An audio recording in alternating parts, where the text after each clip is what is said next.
Ayan, nadaanan natin yung mga kapatid na taga Purok Gis. Ang tindi ng init guys. Pero patuloy tayo sasamba. Nakasaan si Marian at ang kanyang family. Dandan si Kajanet. Okay. Ingat-ingat. Ako na Jel. Pasok na.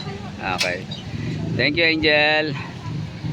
Ayan mga kapatid, at patuloy tayo nakapagpasamba sa ating mga kapatid. At dito na tayo sa ating lokal at nandito si Kaima.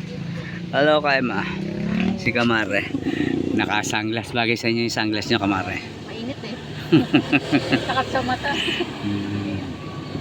Ilan yung pinasamba nyo? Yung ano ko lang po. Okay. Wala na kayong bago ngayon no? Natala. Wala po. Yung baby nyo lang no? Okay. So ayan mga kapatid at mission done. Ito ang inyong kautol Lindal Alvarez Gonzales. Ang kautol mission ng lokal na area si na lagi magsasabi sa inyo na mag-iingat tayo. Ingatan ang ating mga hiram na buhay at lakas para sa patuloy nating pagtupad.